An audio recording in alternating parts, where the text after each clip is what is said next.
So yesterday I gave you the formula for why general practice is not so attractive anymore.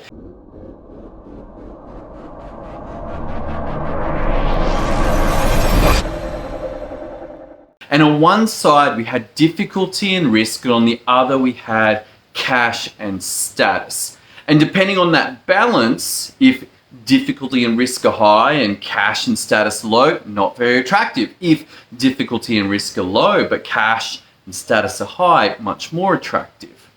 If difficulty and risk are high and cash and status are high, much more attractive than when the cash and status is low. But one of the key insights about this is that it gives us a methodology for approaching how to make changes in general practice, which right now a lot of people don't seem to have a lot of ideas other than, well, let's get other people who aren't trained doctors to do the work of doctors.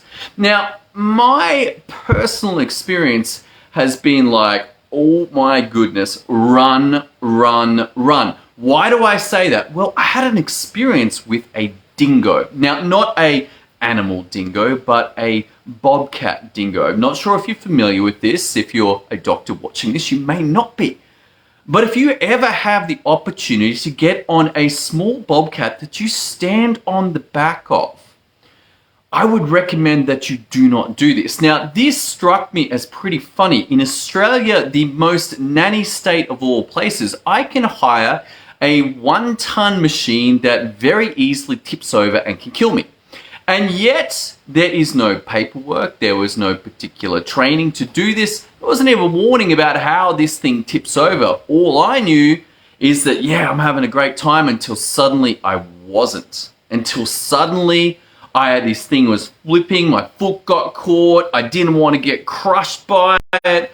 So my foot, I rupture the whole lateral side of my foot, and then I hit my head and my shoulder, and it took about 9 months to get better. Now, that was after about 15 minutes of doing something that I was not trained in. And yet, many people would suggest that driving a bobcat is a lot easier than medicine. A lot easier. And yet, here we go, as a solution to the problems in GP, we're like, let's put untrained people into it. And you guys can work at the top of your scope.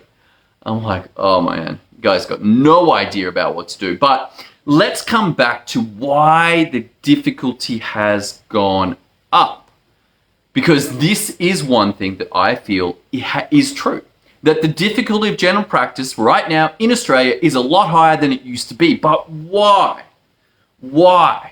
Well, if we go back to maybe the 70s and 80s and think about the people at that time, generally they're going to be fitter, healthier, and younger than they are now. Many of the people who we see in general practice are those people from 40 and 50 years ago, but now they're older, sicker, and perhaps, hopefully not, more obese.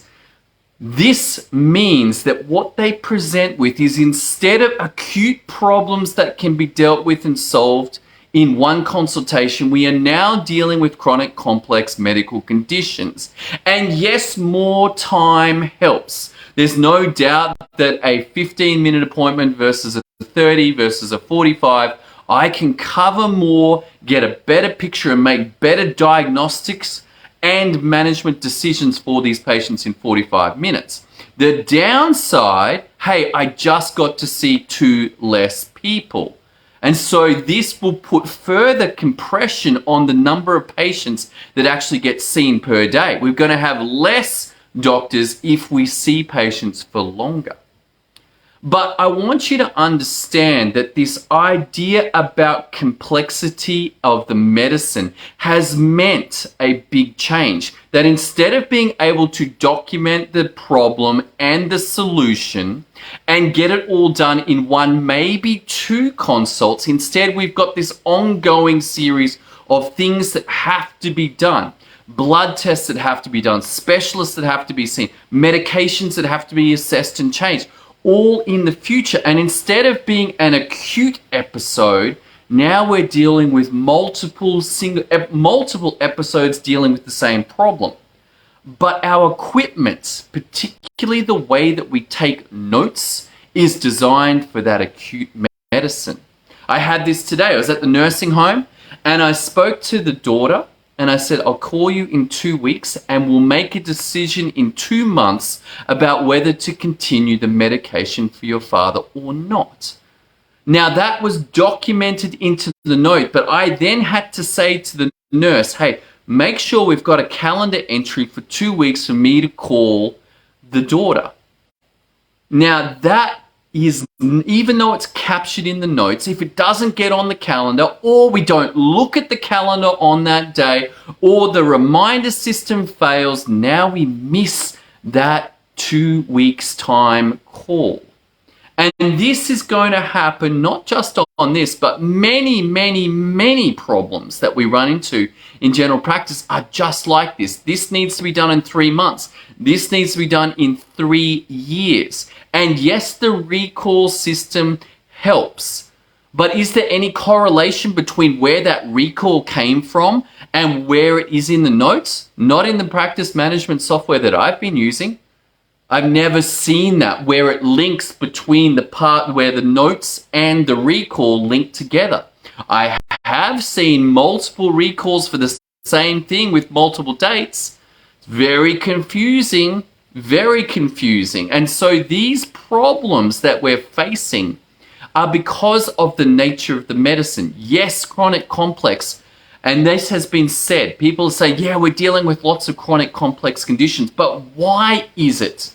It's because a lot of stuff has to be scheduled. A lot of stuff has to be checked that it gets done. A lot of stuff has to be defined who is responsible for it. And preferably, if we even have some good instructions about how to find the things that need to be done, then our error rates come down. But the practice management software, which was designed for acute medicine, no longer works, no longer holds up in these current conditions where we are dealing with older, sicker, fatter patients with multiple medical conditions, multiple medications. This is a very difficult task to take on with the tools that we've got that were designed for acute medicine. This is my theory, unproven, but this is my theory about why general practice is so much harder now. The tools that we are using are just not designed for the work that we are doing. And this is a big problem because I don't think we got the, what are we going to do? What are we going to do? How are we going to fix these problems? I think we need to look outside the scope of medicine and go, well, hey, where does this problem show up in the rest of the world and what solutions have they got? And then start bringing those in and we might have a chance for dealing with this crisis in general practice. Thanks for tuning in today. Hope you got some value out of this discussion. I look forward to seeing another episode as we look at the problems of general practice in this very interesting time in Australia. Okay, see you then.